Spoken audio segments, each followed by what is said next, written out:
makna kehidupan. Gimana ya kalau saya duniawi sukses tapi spiritual nggak sukses, kok kurang bermakna.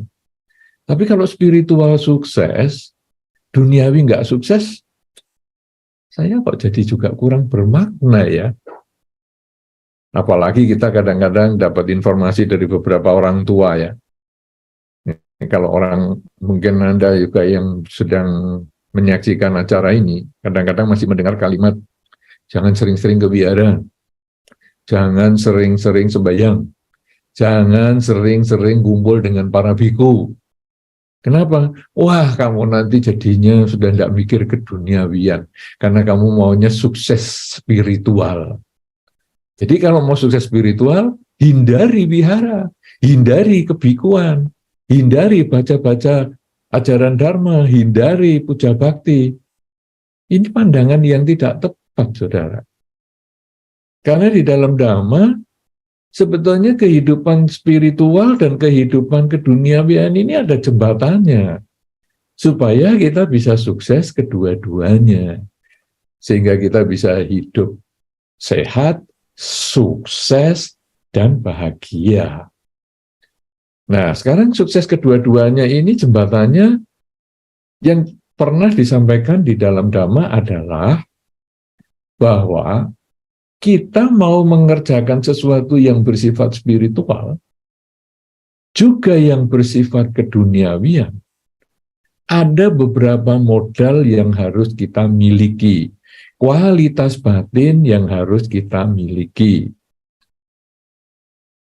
Kualitas batin yang pertama adalah apapun yang Anda kerjakan, baik di dunia spiritual maupun di bidang keduniawian, Anda harus mengerjakannya itu dengan penuh kebahagiaan. Mungkin istilahnya Anda punya passion di situ. Karena kalau tidak punya passion di situ, bagaimana Anda bisa mengerjakan dengan penuh kebahagiaan, dengan penuh semangat?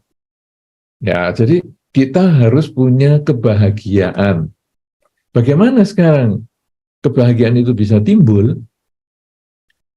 Kebahagiaan bisa timbul itu, passion kita bisa timbul itu, kalau kita tahu tujuan melakukan perbuatan itu. Seperti teman-teman kita yang tinggal di Singapura ini. Ya, tentu jauh dari orang tua. Ya, kemudian walaupun jaraknya dekat dengan Indonesia, tapi kan ya punya keterbatasan untuk pulang setiap hari misalnya, atau mungkin 2 minggu sekali, sebulan sekali, sehingga kerinduan dengan keluarga, kerinduan dengan orang tua, terpaksa harus ditahan. Tetapi kenapa mau tinggal di Singapura? Karena ada tujuan. Punya tujuan yang membuat semua kesulitan itu bisa kita lewati. Sebelum tercapai tujuan saya ini, saya tidak mau putus asa. Nah, jadi walaupun saya berpisah dengan keluarga, walaupun saya jauh dari orang tua, karena tujuan saya harus tercapai, saya akan jalani. Demikian pula di bidang spiritual dan keduniawian. Kalau tadi tinggal di Singapura itu saya sudah menjelaskan tentang keduniawian. Jadi Anda bekerja pun harus punya passionnya, dan Anda juga harus punya tujuan. Saya kerja ini untuk apa? Nah, saya kerja ini untuk memperoleh kecukupan, kemandirian ekonomi. Ya sudah, kerjakan dengan sungguh-sungguh. Kemudian di dalam Dharma disampaikan juga bahwa kalau kita mau mengembangkan spiritualitas, saya sekarang. Nah, di dalam Dhamma, tujuan hidup seseorang itu disampaikan yang pertama adalah hidup di dunia bahagia, kemudian setelah meninggal dunia bisa terlahir di alam bahagia, juga berusaha untuk melepaskan atau menyelesaikan kelahiran kembali di kehidupan ini. Ini tujuan kita. Dan tujuan ini dicapainya bagaimana?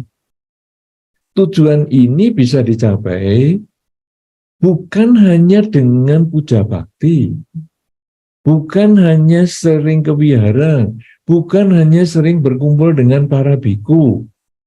Tujuan kita bisa hidup di dunia bahagia, mati masuk alam bahagia dan terlahir kembali ini sebagai yang kelahiran terakhir, itu adalah dengan menyadari saat ini sedang apa.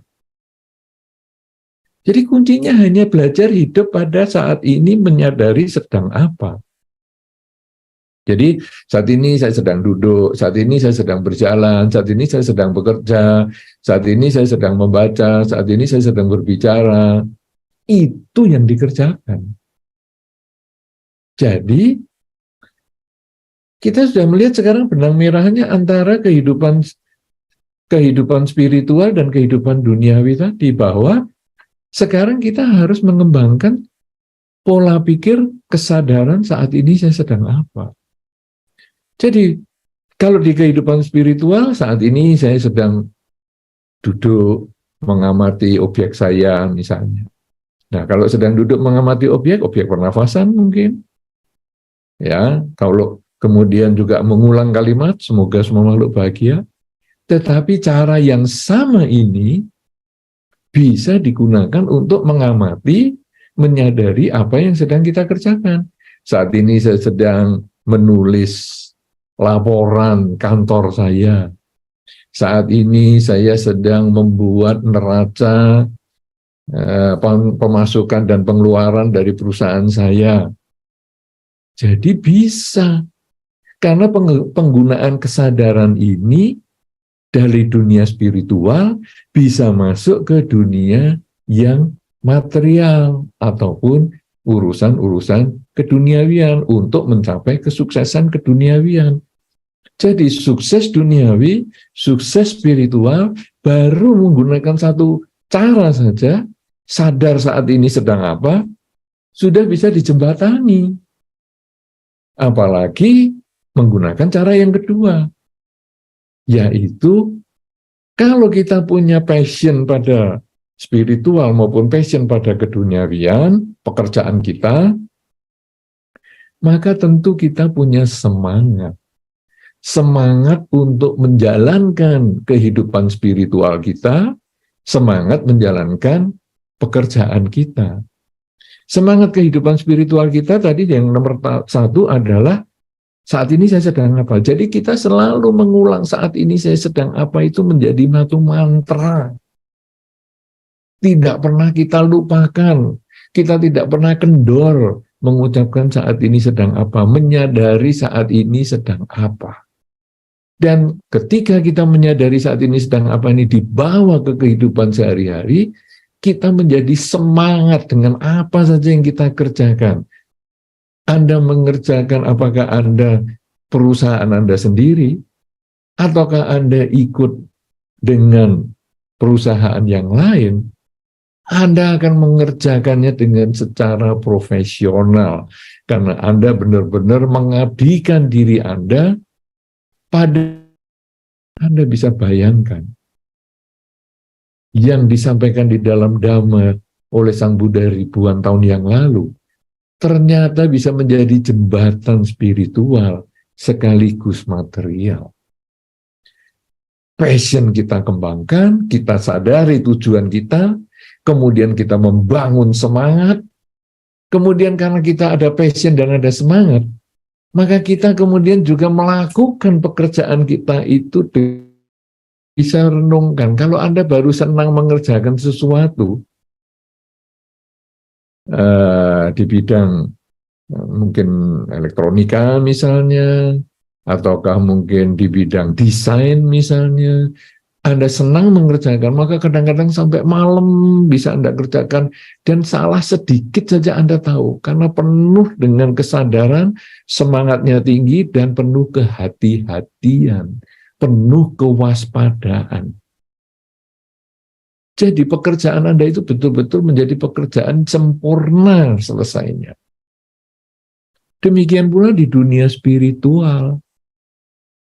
Di dunia spiritual yang kita sudah tahu tujuannya tadi, sehingga kita punya semangat untuk mengulang di dalam batin, semoga saat ini saya sedang apa, maka kita kemudian lebih berhati-hati, selalu bersemangat dan mengucapkan saat ini saya sedang apa. Oh, saat ini saya sedang berpikir buruk. Wah, saya abaikan pikiran buruk. Nah, saat ini saya berpikir baik. Iya, ini saya ucapkan atau saya kerjakan. Saat ini saya pengen ngomong jelek nih, saya marah nih. Tahan. Saat ini saya pengen ngomong yang baik, saya pengen memuji teman saya pengen memuji pasangan hidup saya pengen memuji orang yang saya cintai, yang saya kasihi maupun lingkungan saya. Ya sampaikan, karena itu kata-kata yang baik. Saat ini saya mau pengen membantu seseorang, ya lakukan, jangan tunda. Saat ini saya mau menyakiti binatang, oh tahan, rem, sadari saat ini saya sedang apa, sadari. Jadi kita penuh kehati-hatian di sepanjang jalan kehidupan kita. Karena dunia spiritual itu bukan dunia doa di dalam agama Buddha. Dunia spiritual itu bukan berarti harus diwihara. Bukan. Dunia spiritual itu bukan berarti duduk diam berjam-jam sepanjang hari. Bukan. Dunia spiritual di dalam Dharma itu adalah bagaimana kita melaksanakan Dhamma di kehidupan sehari-hari kita. Dengan kita menyadari apa yang kita pikirkan, menyadari apa yang kita ucapkan, dan menyadari apa yang kita lakukan. Itulah spiritualitas kehidupan.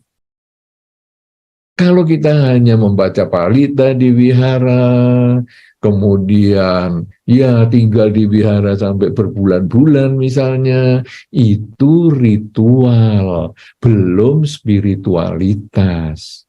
Itu hanya upacara. Nah, jadi kita tadi sudah melihat sekarang jembatan spiritual dengan jembatan material itu nomor satu, tentu kita harus mengerjakan semua dengan passion kita, dengan senang, karena kita tahu tujuannya. Yang kedua, karena senang, karena tahu tujuannya, maka spiritual dan duniawi ini kita lakukan dengan penuh semangat.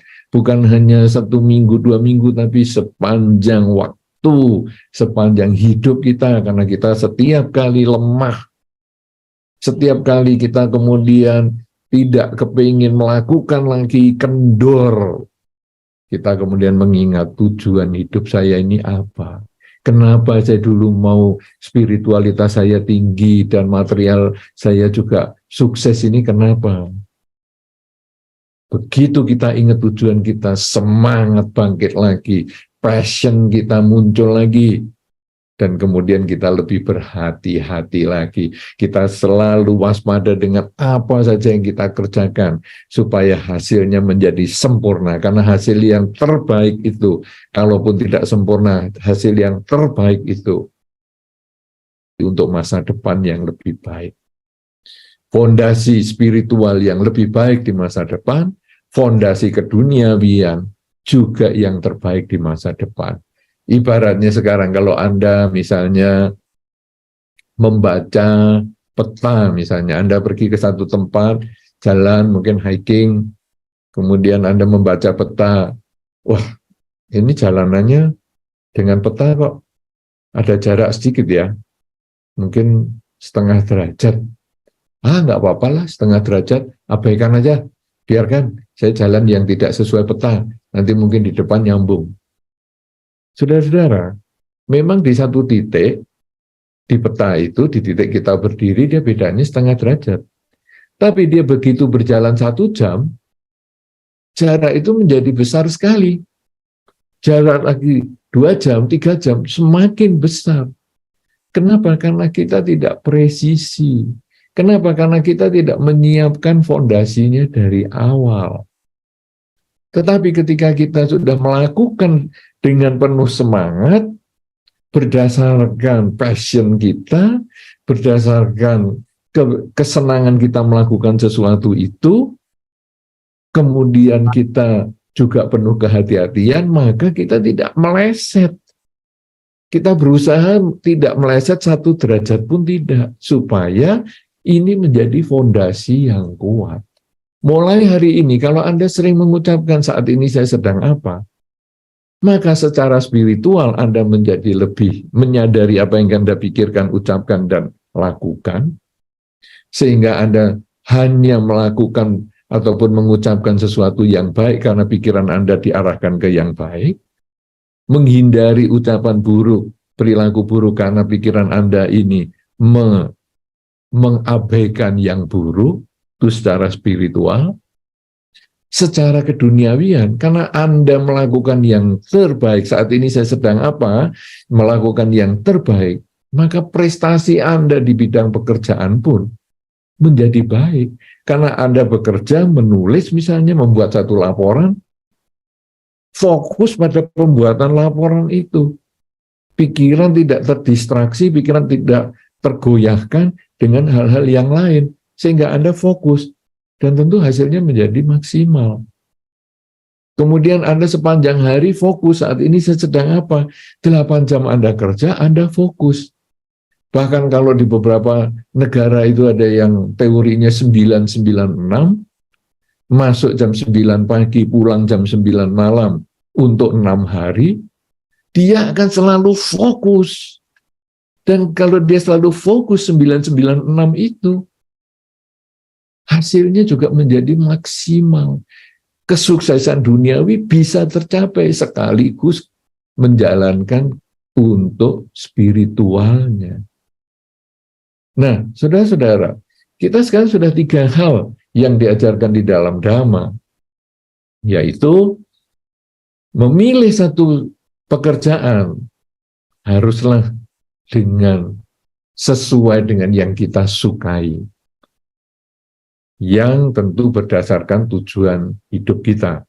Kemudian karena kita sukai, maka kita bersemangat melaksanakannya dan penuh kehati-hatian. Dan yang keempat sekarang, saudara, kalau 3 saja kita sudah melihat tadi hasilnya luar biasa, baru yang pertama saja juga luar biasa, bahwa saat ini saya sedang apa itu aja sudah menjadi basic, fondasi yang kuat untuk melangkah ke waktu-waktu mendatang yang lebih sukses.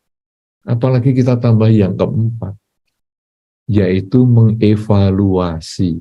Selalu rajin mengevaluasi yang sedang kita kerjakan saat ini. Jadi, saat ini saya sedang apa? Saya sedang membaca. Apakah bacaan saya ini bermanfaat? Kalau bermanfaat, lanjutkan. Kalau tidak bermanfaat, tinggalkan. Kalau tadi seperti saudara Welly mengatakan, saudara-saudara nanti ada pertanyaan, mungkin ada banyak pertanyaan atau apa, kita akan pilih yang bermanfaat. Artinya yang mungkin dianggap kurang bermanfaat, abaikan. Nah, memilih yang bermanfaat dan mengabaikan yang tidak bermanfaat, ini butuh kesadaran. Dan kalau itu dilakukan di dalam pekerjaan, berapa banyak pekerjaan yang bermanfaat yang kita bisa lakukan sehingga dapat meningkatkan kesuksesan kita di masa sekarang maupun di masa depan. Demikian pula ketika kita melihat yang bermanfaat secara spiritual, meninggalkan yang buruk dan menjalankan yang baik, maka itu menjadi fondasi, kebiasaan itu menjadi fondasi untuk kita menjadi orang bermoral di kehidupan ini maupun di kehidupan-kehidupan yang selanjutnya, bahkan bisa tercapai kebahagiaan terakhir, yaitu kebebasan dari kelahiran kembali. Jadi kita selalu mengevaluasi, saat ini saya sedang apa, ini dievaluasi terus. Karena hasil evaluasi itu, kita akan melihat kesuksesan kita ini di mana. Saya ini bisa berhasil itu dulu di bidang apa saja. Dan apakah penyebab keberhasilan saya? Ketika kita mengetahui penyebab keberhasilan kita kembangkan. Saat ini saya tingkatkan lagi kualitas-kualitas yang sudah mengkondisikan saya berhasil yang dulu. Jadi saat ini saya tingkatkan lagi. Supaya yang dulu sudah saya capai, bisa saya ulang prestasinya, atau bahkan saya tingkatkan di masa sekarang. Melihat kekurangan kita, Tuh, saya kok juga dulu melakukan hal-hal yang tidak benar seperti itu ya, sampai hasilnya juga tidak maksimal. Oke, karena saya sekarang sudah bisa menjalankan saat ini saya sedang apa, maka hal-hal yang buruk di masa lalu itu jangan dilakukan di masa sekarang. Kenapa? Karena itu bagian dari kelemahan kita. Dengan kita menyadari kelemahan kita, kita berusaha untuk memperbaiki. Di dalam Dhamma dikatakan bahwa orang yang tidak pandai dan menyadari dirinya tidak pandai, maka sesungguhnya dia adalah orang pandai. Orang yang tidak pandai, tahu dirinya tidak pandai, dia sama dengan orang pandai. Karena ketika dia tahu kekurangannya, dia berusaha memperbaiki. Tapi kalau orang tidak pandai, merasa dirinya pandai, itu betul-betul tidak pandai. Karena orang yang merasa dirinya pandai padahal tidak pandai, dia tidak mau dikasih tahu sesuatu yang lebih baik. Dia tidak mau berusaha untuk meningkatkan kualitas dirinya. Maka akhirnya betul-betul dia menjadi orang yang terpuruk. Tapi karena kita sadar saat ini saya sedang apa, kekurangan kita bisa perbaiki, kekurangan kita ini bisa kita atasi supaya di masa depan tidak terjadi lagi. Kelebihan kita tingkatkan supaya saat ini sampai di masa depan pun menjadi lebih baik. Dan kita juga bisa. Pada saat mengevaluasi ini, kita mengamati pihak lain yang sama dengan kita, mungkin profesinya. Apakah Anda profesi di dunia material tadi, misalnya pekerjaan Anda, apakah mungkin desainer misalnya, apakah Anda orang finance misalnya, ataukah Anda orang marketing misalnya, atau banyak hal yang lain, dokter misalnya. Anda renungkan, orang-orang yang seprofesi saya ini punya kelebihan apa ya? Yang saya belum punya. Apakah mungkin dia rajin seminar? Apakah mungkin dia rajin membaca buku? Wah, saya masih kurang. Kalau gitu saya tiru caranya itu. Kenapa? Supaya saya juga bisa lebih sukses daripada saat ini. Demikian pula di dunia spiritual. Anda misalnya batin sudah menjadi lebih tenang setelah sadar saat ini saya sedang apa. Anda sudah tidak lagi punya pikiran-pikiran yang buruk. Ketika ditanya, kapan ya kamu punya pikiran buruk? Rasanya saya sudah tidak ingat lagi kapan saya punya pikiran buruk. Sehingga ucapan saya pun sudah saya jaga dengan baik. Perilaku saya juga sudah saya jaga dengan baik. Oke, tapi saya lihat orang lain. Oh, dia pada hari-hari tertentu dia masih jalankan 8 sila. Kadang-kadang di waktu ada kesempatan, dia juga latihan meditasi di berbagai tempat pelatihan meditasi. Wah, kalau aku nanti libur, aku mau latihan meditasi juga. Nah, jadi kita kemudian lalu merenungkan, wah ini ada kelebihan orang lain yang saya belum jalani. Sekarang saya mau lakukan. Kelebihan orang, tiru, supaya kita bisa menjadi lebih baik. Jadi di dunia material bisa, di dunia spiritual bisa. Di dunia spiritual sekarang ada kekurangan orang, kita pelajari. Wah, kalau dia ada kekurangan, saya memang tidak punya kekurangan itu. Tapi karena kita sesama manusia, kita punya potensi yang sama untuk mempunyai kekurangan itu. Misalnya apa? Misalnya, waduh dulu ya dia idola saya itu. Ya, dia spiritualnya bagus, suka retret, ya meditasi dan lain sebagainya. Tapi kemudian akhir-akhir ini dia agak kurang semangat. Passionnya mungkin sudah berubah. Dia sekarang jarang latihan meditasi dan sebagainya sehingga kualitas batinnya merosot. Waduh, Kalau gitu saya harus hindari, karena potensi ini bisa mungkin terjadi pada saya. Dengan cara seperti itu, kemudian kita lebih hati-hati. Kelebihan kita tingkatkan, kekurangan kita hindari lagi. Kelebihan orang lain tiru, kekurangan orang lain jangan sampai terjadi pada diri kita. Nah, bagaimana karena kita selalu sadar saat ini sedang apa? Ini kan kekurangan orang yang dulu pernah saya pelajari, jangan sampai terjadi. Demikian pula di dunia material.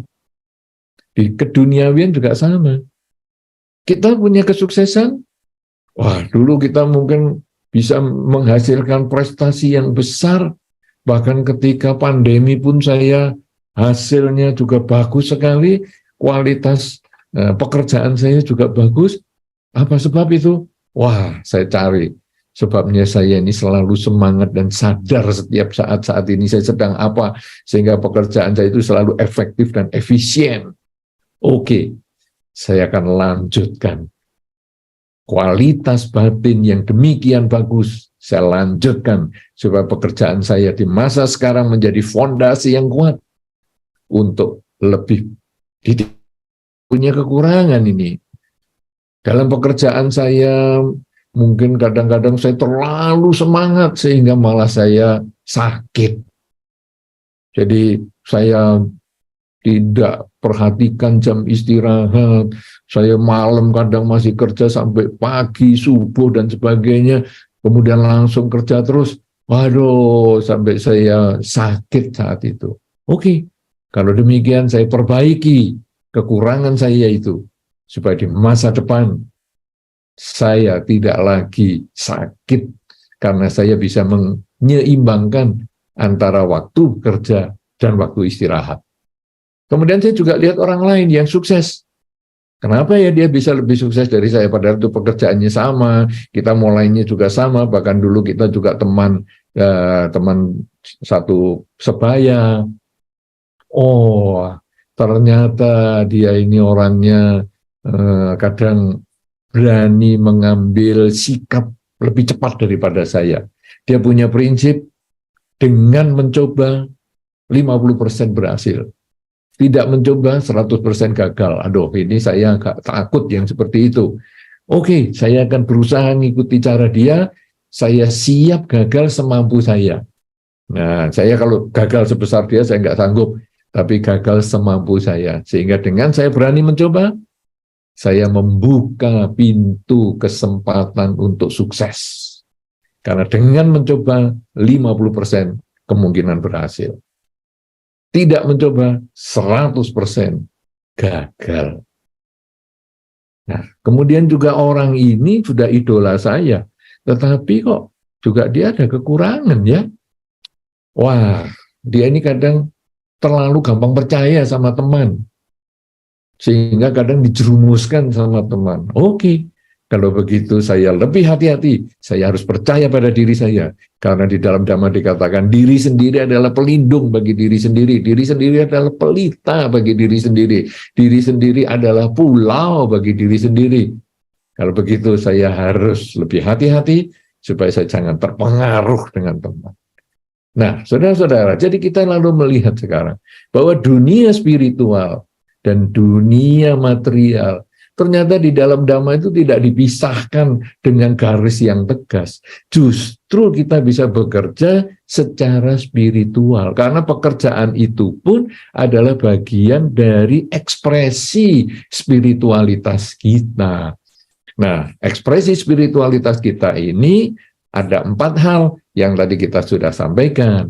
Yaitu bahwa lakukan segala sesuatu itu dengan penuh kesenangan, dengan passion karena tahu tujuan yang akan kita kerjakan.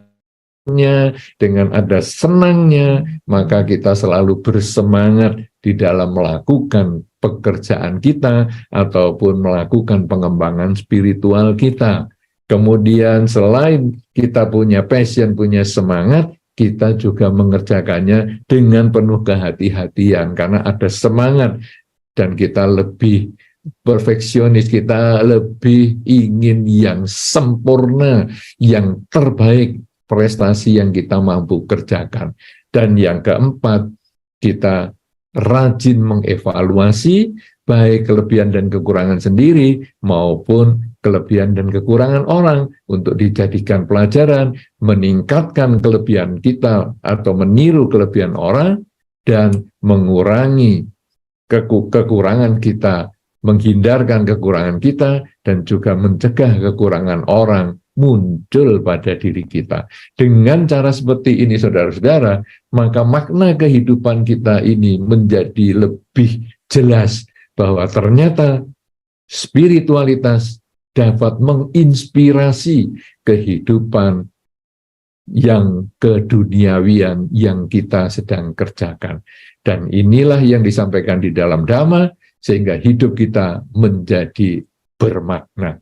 Demikian yang saya perlu sampaikan, mudah-mudahan bisa mengantar kita semua dalam diskusi yang hangat untuk kita bisa menjadi pedoman, dijalankan di dalam kehidupan sehari-hari, agar kita dapat melakukan pekerjaan kita masing-masing dengan spiritualitas Dharma.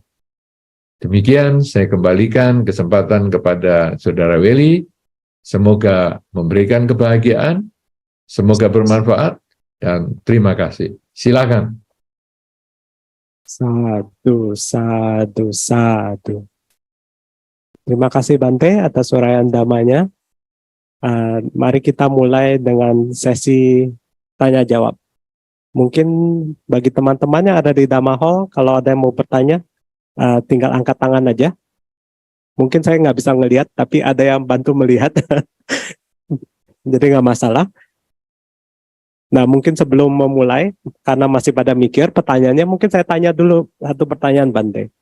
Karena kan tadi Bante ada bilang tentang mencari pekerjaan yang memberikan kita kebahagiaan. Jadi kita lebih ada passion. Nah, masalahnya kalau di Singapura, Bante, kadang-kadang cari pekerjaan yang sesuai itu agak sulit, Bante.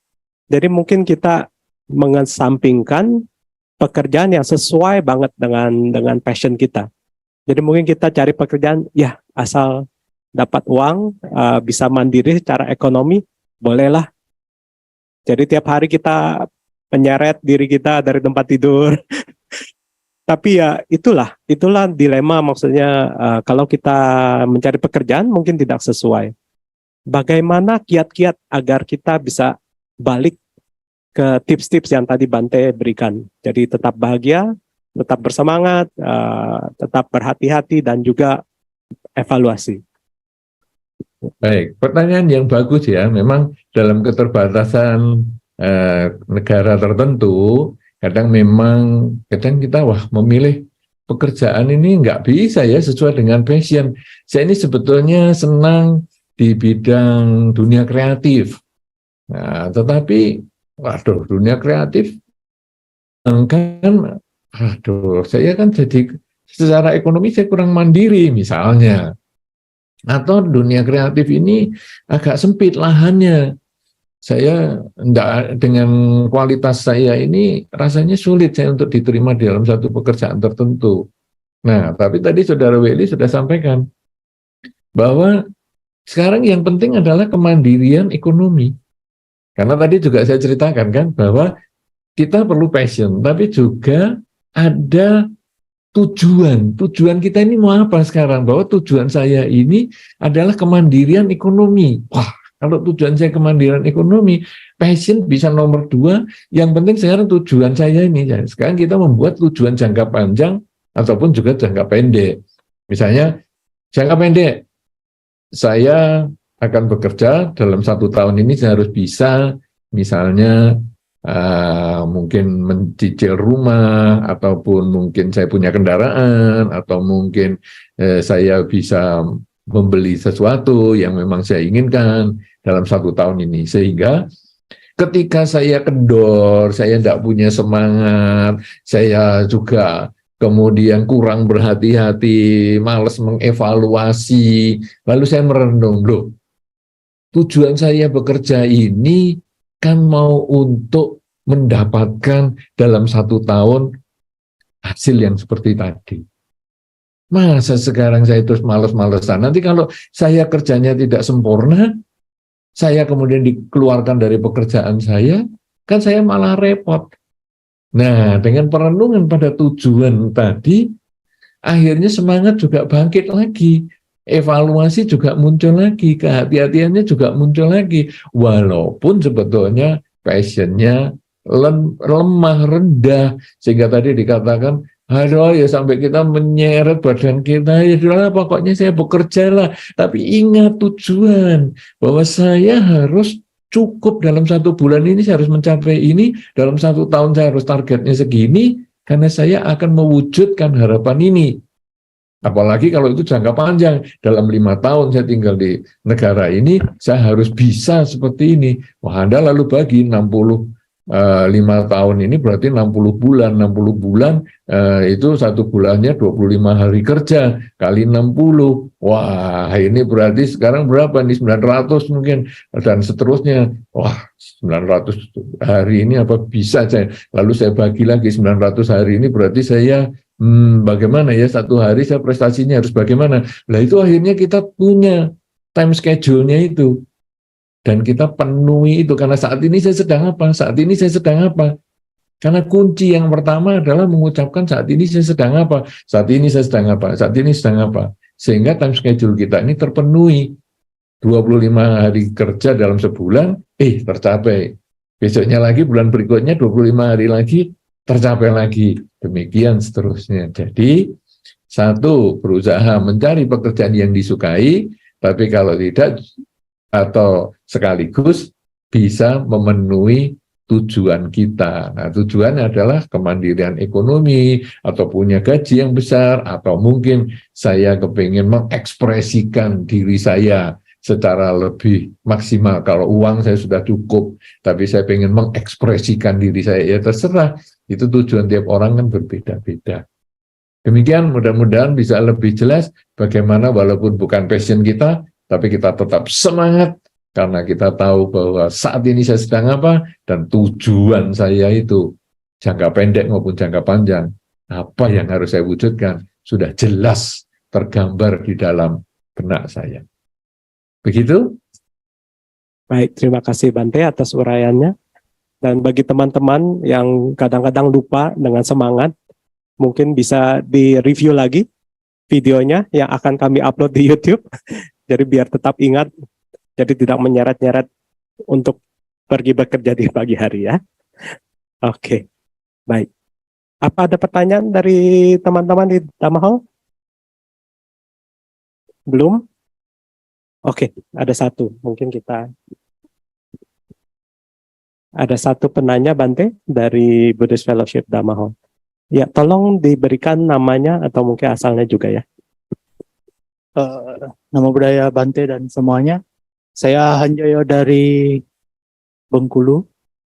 Ya, pertanyaan saya Bante, apakah mindset yang harus kita punya dalam bekerja, bersyukur apa yang kita dapat saat ini dan ingin lebih, misalkan untuk promosi jabatan atau untuk mendapatkan gaji yang lebih tinggi. Apakah dalam agama Buddha itu termasuk sifat serakah juga ingin mendapatkan ya promosi atau jabatan atau gaji yang lebih tinggi lagi?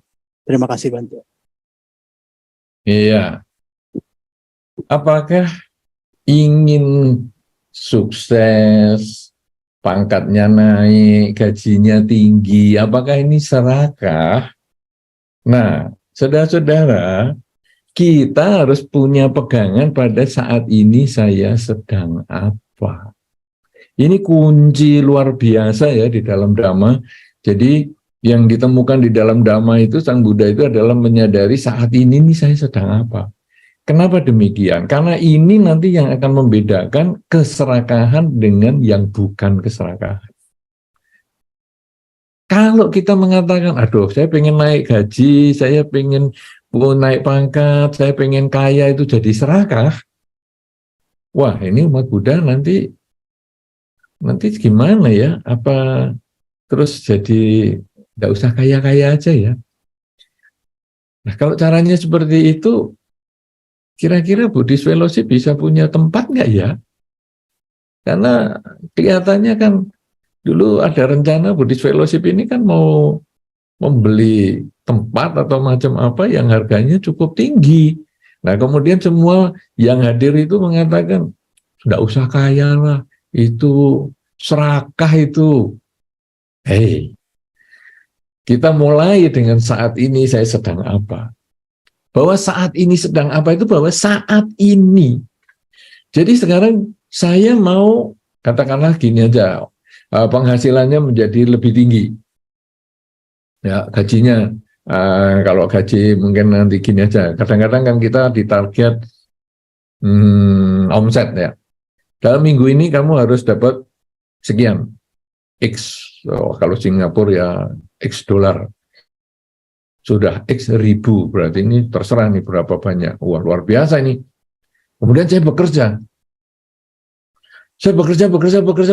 Waduh, cukup capek juga, tapi ya saya sadar sih harus ada pembagian waktu istirahat dan bekerja.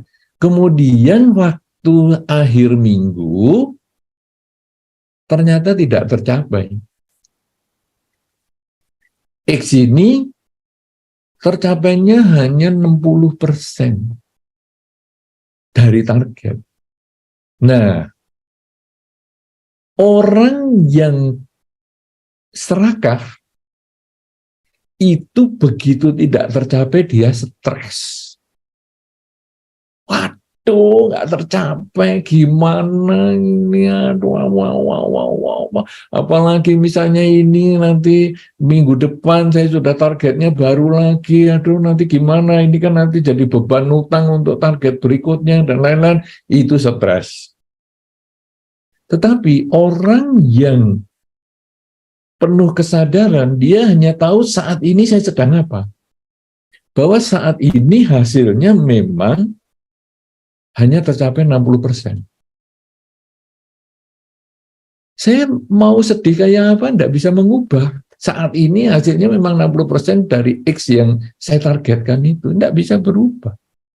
Saya mau stres, saya mau teriak, saya mau nangis, saya mau apa, enggak bisa.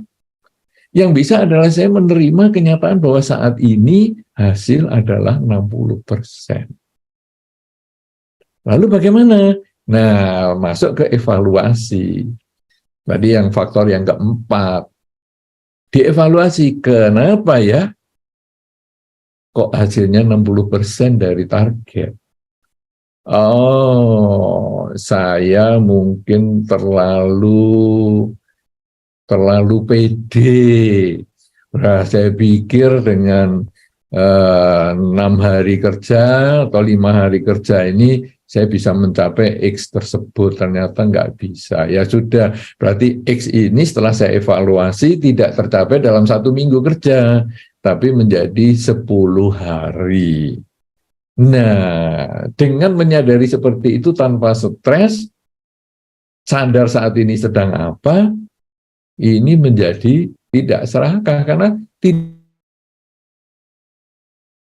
sekali keserakahan itu kan dasarnya dari kemelekatan, takut berpisah dengan yang dicinta dan takut bertemu dengan yang dibenci. Takut berpisah dengan yang dicinta berarti takut hilang keuntungan, takut bertemu dengan yang tidak disukai berarti takut bertemu dengan kerugian. Itu stres, itu serakah. Tapi ketika menyadari saat ini sedang apa, rugi dia yang tidak stres, untung dia ya biasa-biasa saja. Karena untung dan rugi itu hanya sebagai dasar untuk mengevaluasi diri. Sumber keuntungan ditingkatkan, sumber kegagalan ditekan. Nah, kalau dengan konsep tadi dianggap serakah, meningkatkan keuntungan dan menekan kegagalan jadi serakah, kan akhirnya kita ini stagnan, kita ini terus, ya sudahlah kita terima nasib. Kalau memang nasib kita sukses, ya kita lahir jadi anaknya orang kaya, biarlah papa mama yang serakah, saya tidak serakah, karena saya pokoknya lahir jadi anaknya orang kaya, sudah cukup. Tapi kalau saya lahirnya di anak yang tidak kaya, ya enggak apa-apa. Oh, ini memang karma saya, nasib saya kan memang enggak serakah. Wah, kalau caranya seperti ini, agama Buddha sudah ketinggalan. Sudah enggak ada kemajuan sama sekali. Padahal sebetulnya justru spiritual ini bisa masuk menjadi roh, menjadi nafas, menjadi darah, menjadi tulang kerangka untuk menopang kehidupan keduniawian. Jadi jangan dipisah. Ya, nah mudah-mudahan sekarang sudah mengerti yang disebut serakah itu karena takut berpisah dengan yang dicinta, yaitu keuntungan, manfaat-manfaat yang enak-enak, dan takut bertemu dengan yang dibenci, yaitu kerugian, bertemu dengan hal yang tidak menyenangkan. Padahal keuntungan dan kerugian itu semuanya permainan pikiran. Kalau keinginannya tercapai, jadilah kebahagiaan, yaitu keuntungan. Keinginannya tidak tercapai, jadilah penderitaan, yaitu kerugian. Nah, hidup saat ini sedang apa itu? Menyadari itu semua keinginan itu. Maka batinnya menjadi tenang, seimbang. Meningkatkan kualitas diri pun bukan karena tamaknya, itu bukan. Ya memang kita harus meningkatkan kualitas diri, karena dharma itu adalah belajar untuk meningkatkan kemajuan. Ya, jadi kelebihan sendiri diperbaiki, ditingkatkan, kekurangan sendiri diperbaiki, kelebihan orang ditingkatkan, kekurangan sendiri kekurangan orang jangan ditiru, kelebihan orang itu kita ambil, kita jadikan pelajaran. Itu sebetulnya ada di dalam jalan mulia berunsur 8, unsur yang ke-6 yaitu sama wayama. Ya, dan itu bukan menjadi tanda orang serakah, karena itu ada di dalam jalan mulia berunsur 8, upaya untuk meningkatkan kualitas diri kita masing-masing. Mudah-mudahan bisa dimengerti. Ya, apakah Anda masih ada keberatan dengan jawaban saya? Silahkan tanya kembali supaya kita bisa ada diskusi. Silahkan. Oke, ya.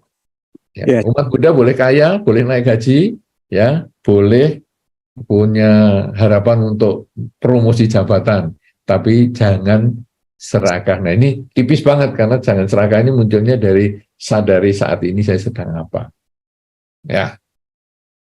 Ya, terima kasih Bante. Dan seperti yang Bante katakan, memang di Buddhist Fellowship kami sedang menggalang dana agar dapat menyelesaikan bangunan Buddhist Fellowship yang baru. Ya, dan tentunya bagi teman-teman, mari kita juga berharap agar Hanjoyo bisa dapat naik gaji, bisa dapat promosi, biar dapat berdonasi. Ya. Cocok. Oh ya, kuncinya juga sudah diambil Bante untuk bangunan baru. Jadi nanti dalam proses renovasi dan juga ya desainnya juga. Oh, bagus. Saya ikut bahagia. Mudah-mudahan segera bisa menempati tempat yang baru. Iya Bante. Mungkin di kemudian hari setelah bangunannya selesai, Bante dapat singgah. Secara online. Terima kasih. Oke, baik. Mungkin kita beralih ke pertanyaan dari YouTube. Untuk teman-teman yang sudah mahal, silakan disiapkan ya pertanyaannya. Sekarang saya bacakan dulu dari YouTube. Ini dari Daisy Widya di Pekalongan. Pertanyaannya adalah, ketika kita hendak mencapai tujuan, biasanya kita akan ada di situasi kompetitif. Dan biasanya akan muncul ketidaksukaan karena adanya persaingan. Bagaimana menyikapinya, Bante? Iya, ini keunikan di dalam Dhamma. Saingan itu bukan musuh. Saingan itu justru teman bagi kita untuk meningkatkan kualitas diri. Tadi kita barusan sampaikan bahwa poin kita adalah kelebihan sendiri tingkatkan, kekurangan sendiri perbaiki. Kan kemudian kita bahas juga, kelebihan orang ikuti, kekurangan orang hindari. Lah, orang ini maksudnya siapa? Pihak lain. Pihak lain itu siapa? Kompetitor. Jadi saingan kita itu Tadi saya sudah sampaikan dalam pembahasan bahwa kita bidangnya apa nih? Misalnya kita bidang mungkin dagang misalnya. Kita nanti juga cari kompetitor yang berdagang juga. Jadi supaya kita tahu kelebihan dia ini apa yang saya belum punya. Jangan nyarinya yang berbeda. Misalnya, saya ini pedagang, tapi nyarinya nanti saya pedagang ya, keuntungan yang poin-poin yang menguntungkan saya sudah berhasil saya tingkatkan. Hal-hal sudah perbaiki. Kemudian saya bandingkan dengan kehidupan para biku. Wah, ya nggak cocok. Ya, pedagang kemudian dihubungkan dengan para biku. Kelebihan para biku apa? Kekurangan para biku apa? Nggak sesuai. Tapi sekarang saya hubungkan dengan, wah itu ada pesaing saya. Toko sebelah ini. Jualannya juga sama. Apa ini kelebihannya dia? Kok bisa lebih laris dari punya saya? Wah, ternyata dia bosnya itu selalu ada di toko sendiri. Jadi orang itu merasa kalau nawar itu mantap sekali. Kalau di tempat saya kadang saya ini kan ya namanya ekonomi agak berat ya. Jadi saya kerja di 2-3 pekerjaan sekaligus sehingga saya lebih cenderung saya di belakang meja, kemudian pegawai saya yang melayani.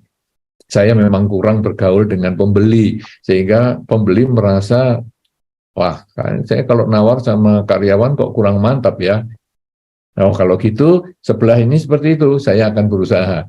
Jadi setiap kali saya buka usaha, ada pembeli, ya saya berusaha melayani. Kalau memang pegawai saya sudah nyerah atau pembeli mau nyari bosnya, ya saya harus maju. Karena kelebihan orang, saya jadikan pelajaran.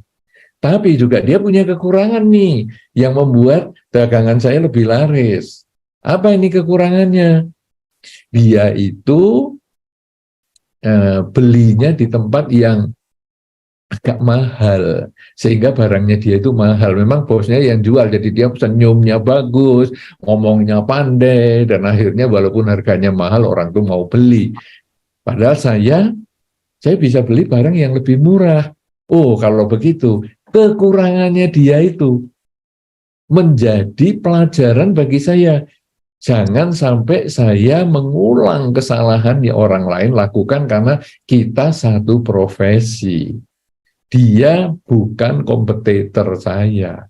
Walaupun jualannya sama di sebelah, saya tidak menganggap dia saingan saya. Tapi saya menganggap dia adalah guru saya, teman belajar saya untuk memperbaiki kualitas diri saya, usaha saya. Nah, jadi saya ngikuti caranya dia senyum, caranya dia melayani pembeli, kemudian saya bisa mencari barang yang lebih murah, saya melihat kekurangannya dia, saya tidak berusaha menjatuhkan dia, tapi justru menjadi pelajaran bagi saya. Nah, maka saya punya kesempatan untuk meningkatkan usaha saya lebih maksimal. Demikian pula dengan orang yang jalankan spiritual. Misalnya Anda sering kadang-kadang tadi saya sudah sampaikan mungkin sering ke wihara dan sebagainya. Kemudian kita lihat ada orang yang punya kelebihan, misalnya sering retret, dia ikut latihan meditasi, ya ikuti. Tapi juga dia punya kekurangan. Nah, dia bukan kompetitor juga bagi kita. Gaya tuh, sok-sokan tuh. Wah, sesama umat Buddha saja gaya. Enggak. Tapi kita justru melihat, ini pelajaran, ini guru kita untuk menjadi kita lebih baik. Ini luar biasa sekali ya sama Wayama ini. Wah, ini selalu saya jelaskan di berbagai tempat. Kenapa? Karena ini benar-benar upaya kita untuk meningkatkan kualitas diri kita. Kalau sama Wayama dalam Jalan Mulia Berunsur 8 ada digunakan juga dalam meditasi itu ya, karena itu gabungannya dengan nanti sama sati dan sama samadhi ya, yang ke-6, 7 dan 8 sama Wayama, sama sati, sama samadhi itu masuk di dalam meditasi. Tapi sebetulnya meditasi itu kan bukan duduk diam. Meditasi itu bagaimana kita menyadari saat ini saya sedang apa. Ketika Anda sedang bekerja, ketika Anda sedang berbicara, ketika Anda sedang berpikir, Anda selalu sadar setiap saat. Nah, itu itu sebetulnya yang nanti kita gunakan. Jangan pernah kita menganggap orang yang punya usaha yang sama dengan kita itu adalah saingan atau kompetitor. Pola pikir kita ubah. Kalau kita menganggap dia saingan, pesaing ataupun kompetitor, kita akhirnya jadi musuhan. Mungkin kita lalu main dukun supaya toko sebelah jadi sepi. Tapi kita justru melihat ini, wah ini guru saya ini. Ini di kursus-kursus tidak ada. Kalau bawa usaha yang sama kok dia bisa sukses, saya pelajari. Wah ini penting. Kalau kursus kan ataupun motivator itu kan bersifat universal, tidak cocok sama usaha saya. Tapi ketika usaha saya yang sama dengan dia lebih maju, wah saya harus ikuti. Nah, dengan cara begitu, akhirnya kita mendapat semua kemajuan. Ya, kita mendapat semua kemajuan dan kita bisa menghindar semua kekurangan atau kemunduran. Adanya kemajuan, nggak ada kemunduran. Apa jadinya? Ya kesuksesan. Kesuksesan mana? Di bidang ekonomi, ataupun di keduniawian, termasuk berkeluarga ya, dan juga spiritual. Berkeluarga itu termasuk Anda bisa menggunakan sama wayama juga. Rumah tangga Anda bahagia itu kenapa? Karena saya bisa memahami pasangan hidup saya. Bagus. Tapi ya kadang-kadang kita punya kekurangan ya. Kekurangannya apa? Ya kekurangannya, ya saya memang bisa memahami ya, tapi sekarang saya punya kekurangannya itu saya tidak begitu cocok hobinya. Ya, saya bisa memahami cara berpikir, tapi saya tidak cocok dengan hobi. Dia hobinya olahraga, saya kurang suka olahraga. Nah, kalau gitu gimana sekarang? Yang cocok tingkatkan. Ya, selalu mengkondisikan hal yang cocok dengan pasangan hidup itu kita kelola setiap hari sehingga pasangan hidup merasa nyaman berkumpul dengan kita. Hal-hal yang tidak cocok, yaitu tidak cocok makanan tadi, tidak cocok dengan hobi, tadi dia suka olahraga, saya tidak suka, saya mulai hindari. Tapi begini, kita ngomong, kamu olahraga apa hari ini? Wah, mungkin dia olahraganya yang kita nggak mampu, ya nggak usah. Tapi kalau pas ada olahraga yang kita mampu, ayo saya barengi. Mungkin jalan keliling kompleks rumah misalnya, ayo saya barengi. Sebaliknya, nanti kalau pasangan kita juga punya pola pikir yang sama, kekurangannya kan memang hobinya olahraga nggak sama nih. Nah, mungkin sekarang yang satu hobi olahraga, satu hobi membaca. Nah, mungkin satu ketika, hari ini aku nggak mau olahraga dulu, saya mau nemeni kamu baca apa, kamu ceritalah yang kamu bacakan. Nah, kekurangannya sendiri bisa diperbaiki, kelebihan sendiri ditingkatkan. Kemudian kita melihat pasangan orang lain yang sama, kurang lebih sama umurnya, kurang lebih sama sionya, mungkin juga kurang lebih sama, karena kadang-kadang orang ngomong, wah kalau sio ini sama sio itu sering rewel lah, sering masalah lah. Nah, kita cari yang kira-kira kurang lebih sama. Apa ya yang dia bisa miliki lebih bagus lagi? Oh, dia ini sering bepergian sama-sama suami istri, anak-anak kadang ditinggal di rumah. Kemudian suami istri mempunyai kegiatan sama-sama berdua, mungkin jalan ke luar kota berduaan, atau mungkin ya ke luar pulau atau ke luar negeri seminggu misalnya berduaan. Jadi benar-benar terbebas dari urusan anak, terbebas dari urusan pekerjaan. Aku mau niru kelebihan yang seperti itu. Nah, kelebihan orang tiru. Kemudian kekurangannya ya, saya melihat itu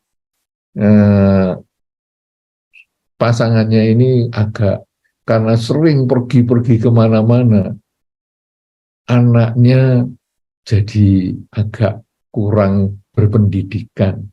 Jadi hubungan orang tua dengan anak ini agak jauh, dan anaknya ini agak susah diatur sama orang tua. Oke, saya tidak menjadikan itu saingan. Kan tidak ada gunanya juga toh saingan sama orang yang keluarga yang berbeda. Cuma kita menjadikan itu pelajaran. Oh, kalau begitu, saya terhadap anak saya juga sama. Saya mungkin kalaupun harus pergi pasangan hidup, pergi kemana-mana, tapi mungkin saya harus kontak anak atau apa, atau ada pendekatan, mungkin kadang merangkul anak, ya, kadang mungkin ngobrol di ruang makan dan lain sebagainya, sehingga hubungan keluarga antara ayah dan ibu dengan anak itu menjadi lebih akrab, karena saya belajar dari keluarga yang mereka itu. Wah, ini demikian luar biasa sekali ya sama Wayama ini. Ini benar-benar kita kalau jalani Dharma ini, waduh, sangat hebat sekali. Karena kita benar-benar bisa menjadi kemajuan yang ada. Kemunduran benar-benar bisa kita tinggalkan. Ya, mudah-mudahan ini bisa dimengerti. Ya, jangan pernah kita punya konsep kompetisi, tapi yang ada saling belajar. Kita belajar diri dia untuk meningkatkan kualitas diri, dia mungkin belajar dari kita juga untuk meningkatkan kualitas diri, dan akhirnya kita sama-sama teman belajar. Dan apa gunanya kita bermusuhan? Karena kita tidak lagi bersaing-saing. Ya, begitu. Terima kasih. Ayo, silakan Saudara Beli. Terima kasih Bante. Sudah ada pertanyaan dari teman kami di Dhamma Hall. Ya, silakan nama dan asalnya. Terima kasih Bante. Saya Edi dari Medan. Bante, sangat menarik tadi yang Bante katakan, terutama tentang sama Wayama, tentang daya upaya kita untuk selalu berusaha, bekerja apa yang kita senangi dengan penuh hati, teliti, evaluasi, dan sebagainya. Bagaimana kalau begini Bante, sering kita melihat bahwa dalam kehidupan, kadang-kadang seseorang itu sudah berusaha Bante. Berusaha sebaik-baik, belajar, bekerja dengan baik, dan kadang mungkin hasilnya tidak sesuai yang diinginkan. Dan kadang-kadang ada pepatah yang mengatakan bahwa kalau itu memang milikmu, itu akan jadi milikmu. Kalau itu bukan, itu tidak akan pernah terjadi. Ya, jadi, tapi kita tidak pesimis. Kita sebagai umat Buddha, kita selalu berusaha. Dan kita juga menyadari bahwa kita bukan hanya hidup hanya dalam kehidupan ini. Mungkin dalam kehidupan sebelumnya ada karma-karma sesuatu yang terjadi. Nah, dengan selalu berusaha keras dan mengenyampingkan apa yang telah terjadi di kehidupan sebelumnya, kita tetap berusaha keras. Tapi apakah benar Bante bahwa kadang kalau waktunya belum tepat atau mungkin usaha kita belum sampai meskipun telah berusaha sekeras-kerasnya, maaf kadang keberhasilan itu mungkin belum bisa tercapai. Mungkin Bante bisa memberikan pengarahan bagaimana? Terima kasih Bante. Baik, pertanyaan yang sangat bagus ya. Jadi bagaimana ya, saya sudah usaha kok nggak ada hasil. Nah, kadang-kadang kita lalu putus asa. Aduh, saya sudah usaha, tidak berhasil. Saya sudah berusaha memperbaiki kualitas diri saya, meningkatkan kelebihan, mengurangi kekurangan. Saya sudah belajar sama orang lain. Kok nggak berhasil ya? Saudara-saudara, ini balik ke pertanyaan yang awal tadi, bahwa kita harus tahu tujuan. Ya, tadi Saudara Willy kan mengatakan, aduh, sampai kerja ini kalau enggak ada passion ini ya nyeret badan lah ke tempat pekerjaan. Nah, jadi kita harus tahu tujuan kita. Karena memang kadang-kadang kita sudah usaha bisa-bisa apa saja kita sudah kerjakan. Diibaratkan kalau dalam di Indonesia itu dikatakan kepala bisa jadi kaki, kaki jadi kepala, artinya sudah jungkir balik, nggak karu-karuan, masih nggak ada hasilnya. Nah, kemudian kita kadang putus asa, nyerah dah, karma nih. Kemudian seperti yang tadi Anda katakan, kalau milik ya milik, bukan milik ya bukan milik. Gimana kita tahu milik dan bukan milik itu kalau kita nggak usaha? Nah, jadi kita tetap usaha, kemudian kok nggak berhasil? Ingat, tujuan kita apa ini? Tadi kalau Saudara Willy kan ngomong, waduh, tidak ada passionnya nih, gimana? Tujuannya tapi apa nih? Tujuannya kan bekerja itu untuk apa? Kecukupan materi, kemandirian ekonomi. Ya sudah, itu yang kita kejar. Jadi lemesnya kayak apa, malesnya kayak apa, tapi tujuan saya kan belum tercapai. Saya harus kerjakan dengan sungguh-sungguh, saya tetap harus punya semangat, saya harus tetap memberikan hasil yang maksimal dengan penuh kehati-hatian dan berevaluasi. Nah, itu seperti itu. Kemudian kita juga harus ingat, memang semua itu ada waktunya. Ibaratnya orang hamil, 3 bulan suruh lahir, ya nggak jadilah. 7 bulan, ya mungkin jadi. Tapi kalau bagus 9 bulan atau sudah umurnya nyampe, ya itu baru lahir. Jadi kita memang tidak bisa memaksakan, tetapi sebelum tidak memaksakan itu, jangan putus asa. Harus berjuang dan terus berjuang. Kenapa demikian? Hasil memang bukan kita yang menentukan. Kita hanya bisa menentukan usaha. Tadi kita juga bahas tentang tadi misalnya tentang mindset kerja tadi. Saya di situ memberikan contoh bahwa kita punya target omset X dalam 1 bulan, X ribu dolar misalnya. Tetapi setelah kita bekerja, hasilnya itu tidak sesuai dengan target. Kenapa? Karena kita hanya bisa menguasai pekerjaan kita, menguasai usaha kita. Tapi kita tidak bisa mengendalikan hasilnya.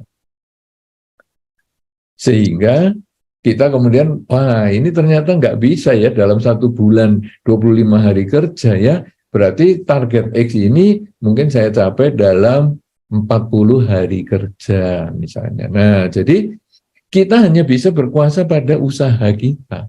Makanya di dalam Dhamma tadi juga sama Wayama itu adalah usaha, tidak membicarakan hasil. Karena usaha kita memperbaiki kekurangan kita, meningkatkan kelebihan kita, demikian pula belajar kelebihan orang dan menghindari kekurangan orang, itu sebetulnya tentang usaha. Sehingga diharapkan hasilnya menjadi maksimal. Maksimal sesuai dengan beberapa yang mendukung. Waktu termasuk, kalau nanti kita berbicara karma, ya ada karma yang mendukung. Tentu kita juga ingat bahwa di dalam teori karma itu juga ada karma yang melahirkan. Misalnya kita lahir nih, aduh sudah jadi orang ya biasa-biasa lah, ekonomi ya tidak sukses lah, orang tua saya ini memang ekonominya ya biasa. Itu karma yang melahirkan. Kemudian ada karma yang mendukung. Sudah ekonomi kita biasa, kemampuan otak kita ya biasa, wajah kita ya biasa, keterampilan kita ya biasa. Nah ini jadi sudah biasa semuanya ya biasa. Kemudian ada usaha, ada karma yang mengurangi. Apakah yang mengurangi? Usaha kita sendiri. Kita boleh lahir dari keluarga yang biasa dan potongan tubuh kita biasa, tapi kita moralitasnya baik, perilaku kita baik, cara berbicara kita baik, pikiran kita juga baik, usaha-usaha kita juga baik. Nah, itu mengurangi, membuat orang melihat keluarganya biasa-biasa ya, casingnya orang ini juga biasa-biasa, tapi kok saya lihat orangnya baik ya. Oke lah, kita bisa ajak dia join, kongsi, mungkin di perusahaan kita ini. Atau mungkin ya kita masukkan sebagai karyawan kita juga bisa. Nah ini ada perubahan. Sehingga yang tadi biasa-biasa ekonominya orang tua dan lain-lain, dia menjadi terkurangi. Yang sedang jalan ini bisa berkurang. Jadi kalau tadi dikatakan yang milik memang tetap milik, di sini bisa berubah. Kemudian ada yang memotong. Ada yang melahirkan, kemudian mendukung, mengurangi, memotong, karma yang memotong. Jadi ternyata setelah dia bekerja di perusahaan itu, dia tetap kelakuannya baik, moralitasnya baik, malah dia sekarang diangkat menjadi pimpinan cabang. Wah, sehingga dia sukses, dia bisa punya rumah sendiri, dia bisa ngangkat keluarganya, dia bisa memakmurkan keluarganya dan sebagainya. Ini karma yang memotong. Nah, apakah ini memang milik? Ya, kalau nggak diusahakan ya nggak jadi milik. Tapi karena diusahakan, miliknya jadi berubah. Sebaliknya ada orang yang lahir dari orang tua yang sukses, pandai otaknya, penampilannya juga bagus, ya kayak artis misalnya. Tapi ada karma yang mengurangi. Misalnya apa? Pergaulannya kurang baik karena dia merasa, wah kan saya orang kaya, bagi duit sana, bagi duit sini, temennya banyak, teman baik dan juga teman tidak baik, ngajari minum dan lain sebagainya. Kemudian juga mengajari yang wah rusak-rusakan lah, ya, pergaulannya tidak beres sehingga akhirnya dia waktu mengendarai kendaraannya dengan kesadarannya yang rendah, kecelakaan.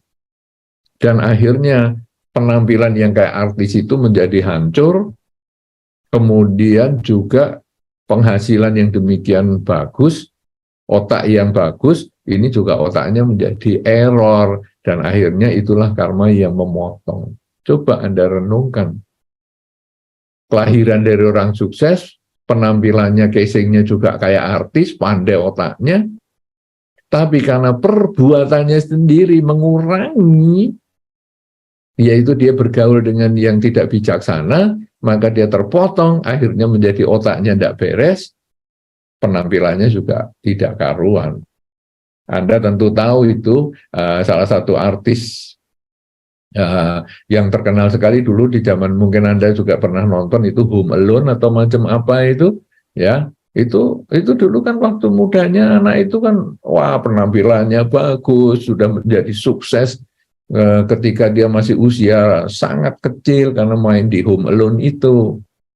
Tapi sekarang kan karena dia pengaruh narkoba, pengaruh apa, kan keindahan masa lalunya itu kan menjadi terlewati semua. Kalau Anda pernah membaca itu kan ngeri sekali, dan itu hanya salah satu contoh. Banyak sekali orang-orang yang seperti itu. Nah, jadi kesuksesan kita itu karena perjuangan kita juga. Kegagalan kita juga karena perjuangan kita yang tidak tepat juga. Jadi kita di dalam dharma ini bukan hanya bergantung pada karma, karena karma itu adalah niat.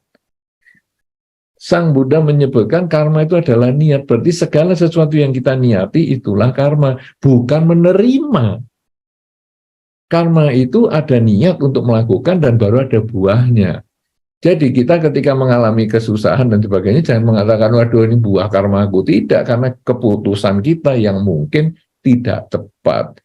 Ya, dan juga jangan selalu menyalahkan karma lampau, karena karma lampau kita juga nggak pernah tahu. Jadi kita harus mulai berjuang saat ini saya sedang apa. Karena saat ini sedang apa itu bisa memperbaiki yang dulu, membangun yang masa datang.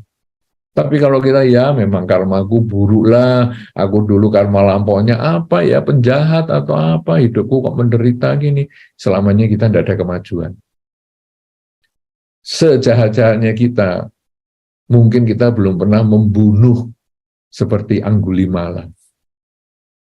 Tetapi Anggulimala bisa menyelesaikan kehidupan ini sebagai kehidupan yang terakhir. Kenapa? Karena bukan menyesali yang sudah lewat, tapi saat ini saya sedang apa. Sehingga di dalam Anggulimala Parita kan disebutkan bahwa sejak saya sudah menjadi seorang pertapa ini, saya tidak melakukan kejahatan apapun juga. Ya, itu kalau Anda membaca terjemahannya kan semacam itu. Jadi artinya yang dulu ya sudah, tapi itu dulu menjadi pelajaran supaya saat ini saya tidak mengulang kekurangannya. Kelebihannya saya tingkatkan supaya membangun masa depan yang lebih baik. Mudah-mudahan ini bisa dimengerti, jadi usaha tetap keras, pertahankan karena kita ingat tujuan kita, dan kalaupun belum berhasil tidak masalah, dievaluasi lagi, karena memang kita hanya bisa berkuasa pada usaha kita, tidak bisa menguasai, menentukan, memastikan hasil yang akan kita dapatkan. Tapi hasil apapun juga, kita harus terima kenyataan karena kita bukan yang serakah. Seperti yang tadi dikatakan, kalau saya ingin naik pangkat atau penghasilan yang lebih tinggi, apakah serakah? Tidak. Tapi kalau Anda ditolak jadi sakit hati, lah itu serakah. Tapi kalau ya nggak jadi naik, ya nggak apa-apa lah, saya akan berjuang lagi. Itu tidak serakah. Bedanya keserakahan itu hanya karena dia sadar hidup saat ini atau tidak. yang sadar hidup saat ini, dia bisa menerima segalanya sebagaimana adanya dan meningkatkan kualitas hidupnya dari kenyataan yang dia terima saat ini menjadi lebih baik mulai sekarang sampai selama-lamanya. Begitu ya? Cukup jelas atau masih ada yang mau ditambahkan? Silakan.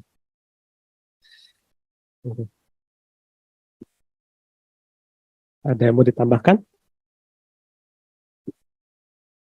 Ya, mungkin ada sedikit tambahan, Bante. Silakan.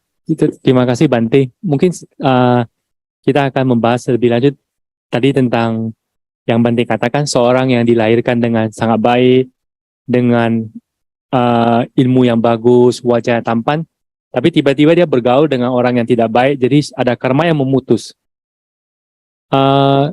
Bagaimana Bante kalau misalnya begini, orang itu sampai pergaulannya buruk, bercampur dengan orang tidak baik, memang kita tahu mungkin dia berpikir yang kurang baik sehingga salah memilih, atau apakah benar bahwa karmanya yang mendorong dia sehingga dia bergaul dengan orang-orang yang tidak baik? Ya karena saya juga mungkin ada experience berjumpa dengan seseorang yang dekat, kita mengetahui bahwa orangnya sangat baik, meditasi, sering ke wihara, dan memang mempunyai niat yang sangat baik. Tapi ada sesuatu masa, semuanya tidak berhasil, Bante. Apa yang dia lakukan semua, maaf, gagal. Padahal dia sudah berusaha baik, dengan niat yang baik. Tapi suatu masa balik kembali menjadi baik. Apakah itu suatu saat bahwa harus menyelesaikan karma yang saat lampau, Bante? Jadi sampai-sampai kita ada yang mengatakan bahwa your karma will lead you to where you go, atau terjemahnya apakah karma itu akan mengarahkan kita kepada tempat di mana kita gimana Bante? Ya. Terima kasih Bante. Mengenal istilah karma. Tapi hati-hati, kita ini bukan pahamnya determinisme. Bukan paham bahwa karma itu semua yang membuat kita jadi hari ini. Kita kalau determinisme seperti itu, berarti kita tidak sesuai dengan dharma. Karena karma dalam konsep dharma ini adalah niat. Segala sesuatu dimulai dari niat. Nah, jadi sekarang kita di lingkungan, misalnya tadi teman yang diceritakan, bisa saja dia dengan kondisi yang sempurna yang tadi sudah disampaikan, orang tuanya sukses, ya penampilannya juga seperti artis, ya pandai dan sebagainya, tapi dia ditinggal di lingkungan yang mungkin kurang ideal. Nah, lingkungan peminum, lingkungan penjudi, dan lain sebagainya. Jadi, kalau teorinya tadi determinisme, wah ini kita ditentukan sudah oleh karma, jadi di situ. Jadi tidak ada pilihan lain, dia harus bergabung di situ, kalau enggak jadi musuh. Nanti dulu, karena karma adalah niat. Artinya sekarang keputusan kita mau atau tidak berkumpul dengan mereka. Mau nggak kita bergaul dengan mereka? Atau kita mau mengatakan kepada orang tua, waduh lingkungan kita ini nggak baik ya, gimana ya kalau saya mungkin kos saja di tempat lain. Itu keputusan kita. Sama dengan seorang marketing datang kepada Anda, kemudian menawarkan mungkin asuransi lah, mungkin kalau marketing barang ya menawarkan barang, mungkin alat penyaring air kayak apa kayak dan lain-lain, obat kayak MLM kayak apa sajalah, termasuk judi, slot lah dan lain-lain. Lalu Anda punya konsep, ini marketing ini datang ke tempat saya atau bertemu dengan saya ini adalah karma, berarti saya harus jalani karma. Tidak, karena sekarang dia ketemu saya, ya memang dia punya niat ketemu saya bisa ketemu dia, ya betul niat itu ada kondisi karmanya, tetapi sekarang saya punya free will untuk memutuskan apakah saya mengikuti si marketing itu untuk membeli barangnya, produknya, atau saya menolak dengan halus. Itu free will saya. Dan di dalam Dhamma, free will ini diakui sebagai karma. Niat adalah karma. Ya, nah, jadi jangan sampai kita salah menjadi determinisme, apa saja yang kita alami menjadi karma, nanti kita menjadi orang yang pasif. Kita tidak lagi ada upaya yang kuat, padahal di dalam sama wayamo itu, jadi kita ini penuh usaha. Di dalam Dharma ini semua penuh usaha. Bahkan Sang Buddha sebelum wafat pun mengatakan, berusahalah. Ya, semuanya ada usaha, berjuang.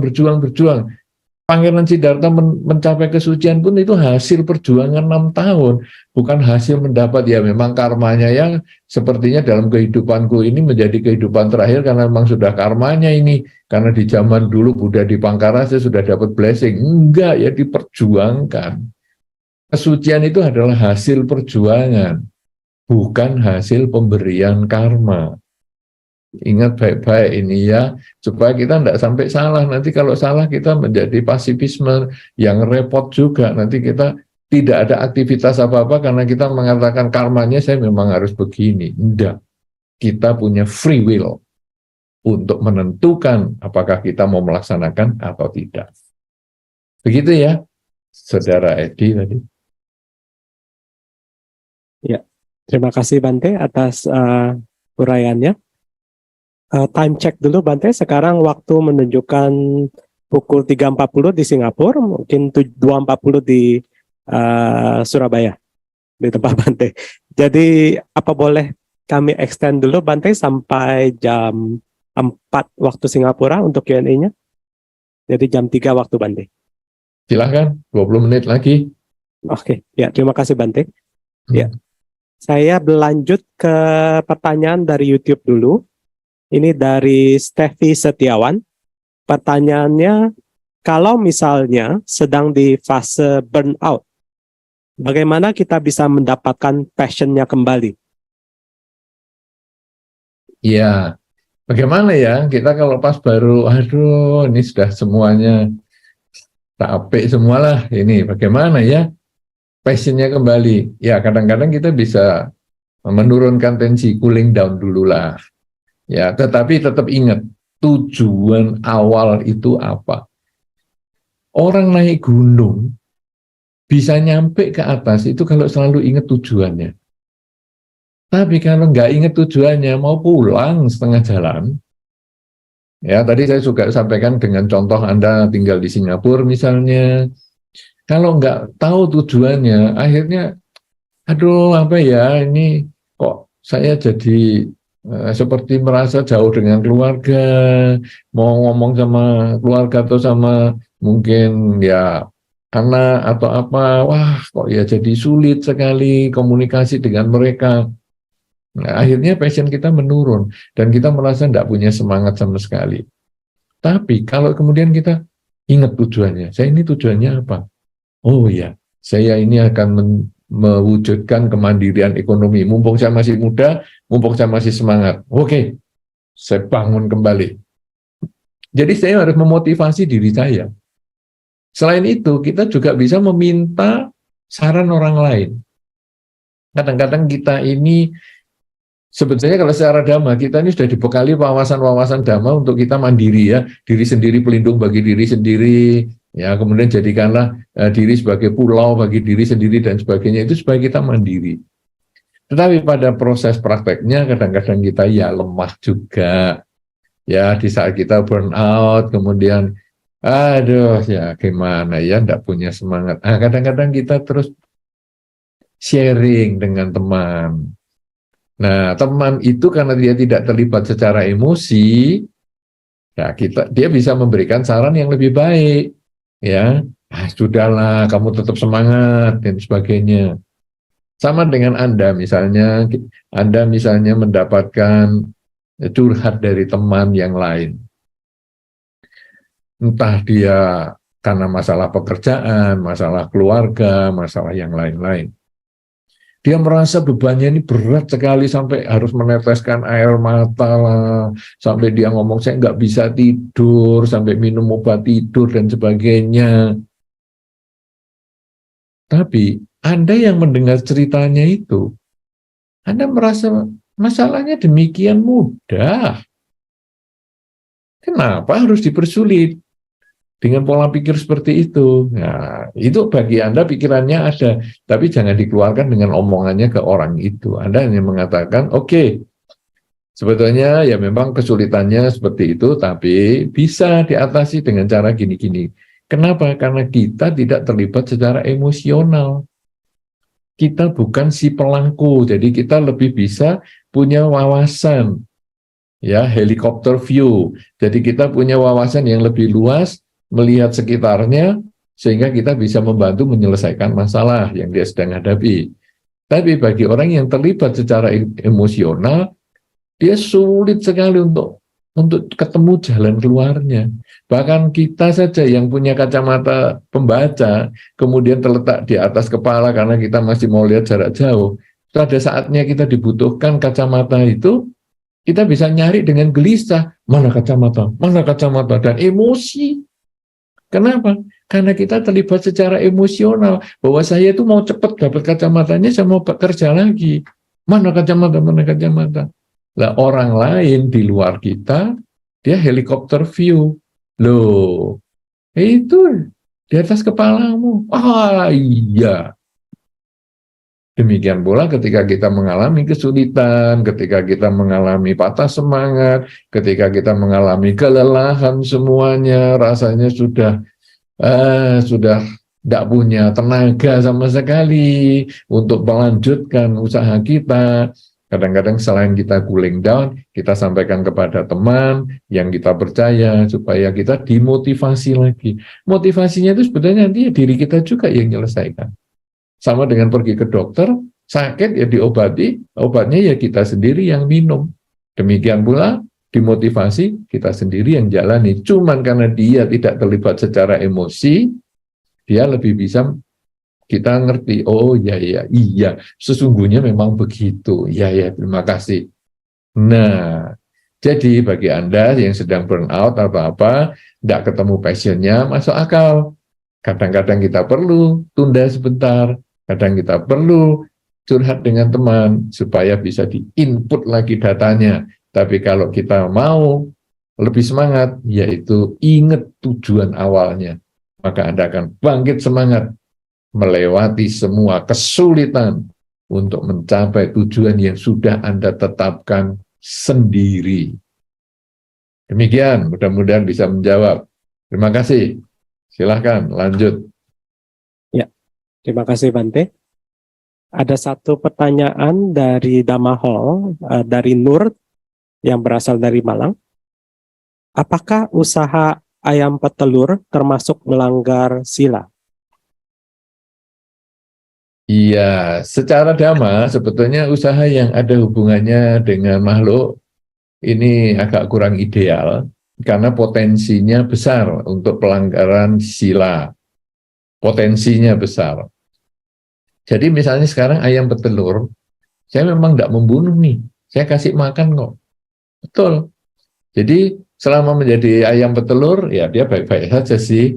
Enggak masalah. Cuman ayam petelur itu kan lama-lama ya jadi tua juga. Lah kalau sudah tua, terus ayam petelur ini mau dimanakan? Apa dipelihara sampai meninggal, sampai mati? Nah kalau ayam petelurnya dipelihara sampai mati, ya tidak ada problem. Tapi biasanya ayam petelur yang sudah tua, tidak produktif lagi ini, kemudian dikeluarkan dari kompleks kandang untuk dipindahkan ke penjual soto. Nah, ini potensinya baru muncul. Karena itu bikin karma buruk. Ya, karena kita sudah tahu ini pasti ke penjual soto ini ya pasti besok jadi soto ayam atau daging sate ayam. Gitu. Jadi idealnya seperti Anda ternak babi. Saya kan cuma ternak babi, cuma ngasih makan. Betul. Tetapi setelah babinya dewasa, Apa kira-kira tetap Anda pelihara sampai tua dan mati? Oh iya, babinya dewasa, lalu dikeluarkan dari kandang untuk dipindahkan ke pejagalan. Itulah potensinya juga. Nah, kemudian apakah umat Buddha tidak boleh? Nah, kita sekarang di Indonesia itu dan juga di belahan dunia yang lain pun umat Buddha yang jadi nelayan ya ada, yang jadi petani ya ada, bahkan ibu rumah tangga yang Buddhis pun kalau punya anak cacingan kan ya terpaksa harus diobat cacing. Nah sekarang yang nelayan juga begitu. Kenapa? Ya karena memang dia ini sudah punya potensi melanggar salah satu sila, maka keempat sila yang lain sebaiknya dipertahankan dengan baik. Ya, jadi saya sudah potensi membunuh nih. Karena itu saya jangan sampai melakukan pencurian, perzinahan, bohong, dan mabuk-mabukan dari 5 sila. Kenapa demikian? Karena kalau satu sudah dilanggar, kemudian ya sekalianlah ya membunuh, mencuri, berzina, bohong, dan mabuk-mabukan. Ya ini jadi kacau balau moralitas kita. Tapi saya sudah sadari saat ini saya sedang apa? Ya saat ini saya sedang melakukan pekerjaan yang kurang sesuai dhamma. Tapi tidak apa-apa. Saya akan terus, karena ini belum ada pilihan yang lain, belum ada alternatif pekerjaan yang lain, ya saya kerjakan dulu sambil saya banyak berbuat baik dan menjaga 4 sila yang lainnya. Nah nanti kalau kondisinya memungkinkan, barulah saya alih profesi. Selama saya belum punya kesempatan alih profesi, ya enggak apa-apalah. Sementara ya ini, tapi saya tambah kebajikan yang lebih banyak. Kurangi kejahatan dan menyucikan pikiran, supaya saya lebih banyak karma baik yang saya lakukan. Ya mudah-mudahan bagi yang punya usaha yang bertelur, ataupun peternakan babi, punya kambing, punya sapi, dan lain-lain, ikan juga. Nah, sebaiknya ya selama belum pada pekerjaan lain ya sudah. Ya, kemudian juga Dhamma ini punya konsep. Kalau Anda semakin terpaksa, karmanya itu juga semakin kecil, baik karma baik maupun karma buruk. Misalnya tadi ibu yang punya anak cacingan, jangan kemudian, oh ya ini sudah karmanya anak, ini cacingan, ya kita abaikan saja, enggak apa-apa. Kalau memang cacingnya ini masih milik, ya dia bisa dimiliki anak ini. Kalau cacingnya sudah bukan milik, nanti kan keluar sendiri. Enggak, free will-nya kita pakai, yaitu anaknya dikasih obat cacing terpaksa, enggak ada pilihan lain. Ya, karena di dalam sila itu kalau Anda baca terjemahannya Pancasila Buddhis, yang tadi juga dibaca oleh Anda semua Pancasila Buddhisnya, aku bertekad melatih diri menghindari. Jadi karena anaknya cacingan, aku masih bertekad untuk melatih diri. Cuma tidak bisa saya hindari untuk melakukan pengobat cacing kepada anaknya. Demikian pula yang tadi misalnya jual ayam petelur, babi dan sebagainya. Aku sebetulnya tetap bertekad melatih diri menghindari, itu mah tidak bisa dihindari karena ini masih pekerjaan dari orang tua lah, kemudian ini juga belum ada alternatif pekerjaan lain, masih belum bisa dihindari. Tapi saya yakin satu ketika saya pasti ada upaya untuk menghindarinya. Nah, jadi itu karmanya menjadi tidak terlalu besar karena kita terpaksa. Demikian pula berbuat baik, kalau terpaksa ya juga jadi karmanya kecil. Misalnya ditodong, kemudian ya dia berbuat baik dengan mengatakan, ya sudahlah, anggap aja saya berdana. Nilainya kecil dibandingkan kita punya niat yang sungguh-sungguh untuk berdana.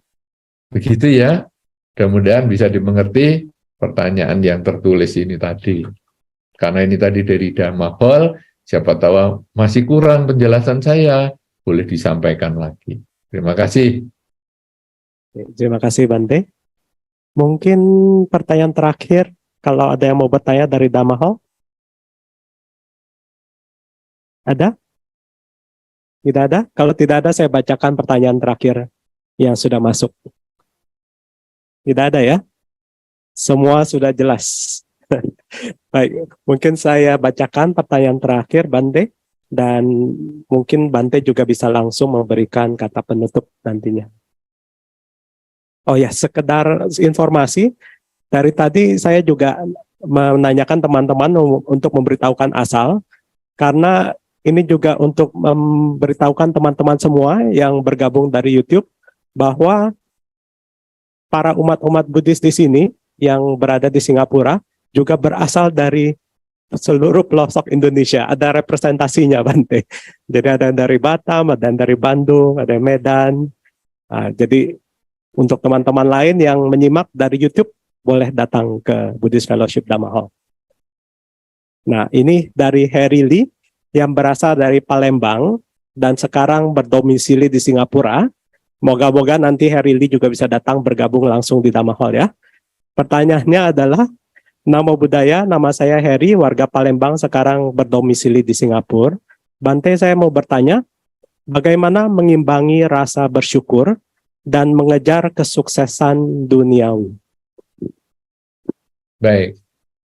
Sebetulnya ini tadi sudah kita bahas dengan mindset kerja tadi ya, pertanyaan Saudara Handoyo tadi.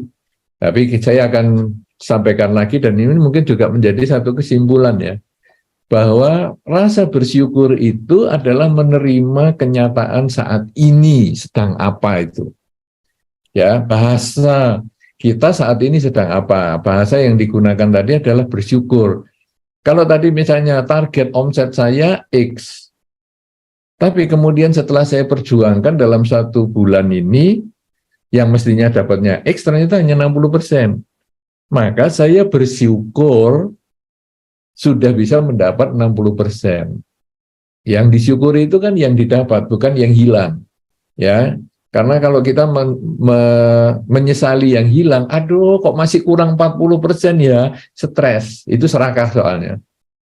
Tapi sekarang, ya syukurlah sudah ada 60%. Walaupun masih kurang, karena target saya adalah X, ini hanya 60%. Kemudian, dari rasa syukur ini, karena saat ini saya sedang apa, saya bisa menerima, maka saya kemudian menggunakan kemampuan saya mengevaluasi. Apakah kelebihan saya sehingga bisa dapat 60%, kok bukan 20% misalnya? Apakah kekurangan saya kok hanya dapat 60%, kok tidak 100% misalnya? Nah, kekurangan itu diperbaiki, kelebihannya ditingkatkan. Jadi bahasa syukur itu adalah sebetulnya kalau dalam Dhamma adalah saat ini saya sedang apa. Jadi selalu menyadari saat ini sedang apa. Mensyukuri saat ini. Itu sebetulnya bersyukur itu kan selalu apa saja yang Anda hadapi saat ini, Anda bersyukur. Dan itu konsep Indonesia sangat luar biasa. Anda sering membaca berita-berita kalau dari Indonesia ya, saya nggak tahu kalau di Singapura apakah beritanya seperti itu. Kalau di Indonesia ada kecelakaan kendaraan misalnya itu kemarin sepeda motor masuk ke bawah truk misalnya. Wah, sepeda motor ketabrak truk yang remnya blong. Ada 7 sepeda motor. Bersyukur tidak ada korbannya. Nah, beruntung tidak ada korbannya. Jadi selalu ada syukur dan ada untung ini. Jadi 7 kendaraan rusak pun masih untung. Tapi kalau sekarang ada yang luka berat 1, beruntung yang luka berat itu cuma 1, tidak 7. Kalau luka berat itu meninggal, ya beruntung meninggal juga cuma 1, tidak 7. Jadi kita ini sebetulnya sudah dididik dari kecil untuk selalu melihat dari sudut positifnya, untung, syukur, ya. Kemudian juga ya saat ini saya sedang apa itu. Jadi kita sudah dididik, tinggal kita menyadari, mengembangkan di kehidupan sehari-hari yang lebih luas lagi. Kan kita selalu begitu. Duh, aku kok rugi ya. Bulan ini, aduh, kerjaan saya kok rugi, X rupiah atau X dolar ini ya. Tapi untunglah, cuman X dolar aja, nggak sampai 3 dolar. Loh, jadi rugi pun masih ada untungnya, masih perlu bersyukur. Ini sebetulnya konsep yang sangat positif sekali ya, untuk membangun semangat kita untuk terus bisa berjuang dan berjuang, karena hidup ini adalah perjuangan. Karena itu kita harus berjuang untuk hidup. Sehingga dengan cara demikian maka keberhasilannya akan kita selalu bisa tingkatkan terus kita tingkatkan keberhasilan yang sudah kita dapatkan di masa sekarang, kita tingkatkan untuk membangun masa depan yang lebih baik. Sedangkan ketidakberhasilan kita di masa sekarang menjadi kesempatan kita menghindarinya di masa depan. Dengan demikian, maka sebetulnya tujuan kita dalam hidup ini agar lebih bermakna adalah menjadikan dharma sebagai nafas kehidupan. Karena dharma ini bukan terpisah dari kehidupan kita. Dharma ini bukan berdiri sendiri hanya di rumah. Dharma ini bukan terpisah karena hanya ada di dalam batin kita, bukan. Dharma ini ada di dalam diri kita dari kepala sampai kaki kita. Dan dharma yang dari kepala sampai kaki kita ini ketika kita gerakkan menjadi pekerjaan, maka pekerjaan kita hendaknya yang sesuai dengan dharma. Pekerjaan itu menjadi sarana meningkatkan spiritualitas kita.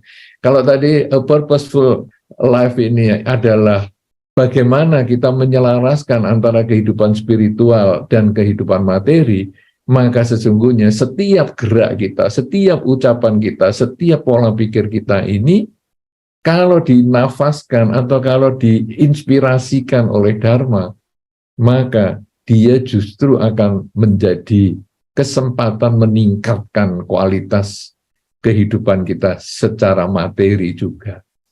Semoga dengan apa yang kita sampaikan dalam kesempatan perjumpaan pada sore hari ini, dapat memberikan manfaat, memberikan kebahagiaan, dan membuka wawasan kita bahwa sesungguhnya Dharma menjadi jalan hidup kita.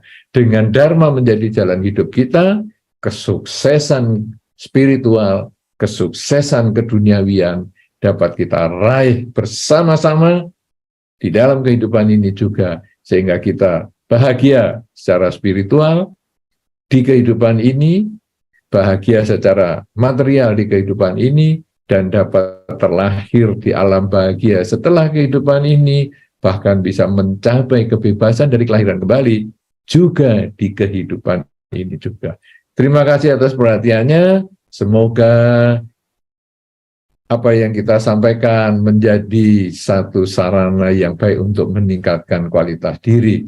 Semoga dari Buddhist Fellowship nanti pada saatnya bisa berada di tempat yang baru dan kita bisa bertemu lagi lewat Zoom lagi tentunya di tempat yang baru.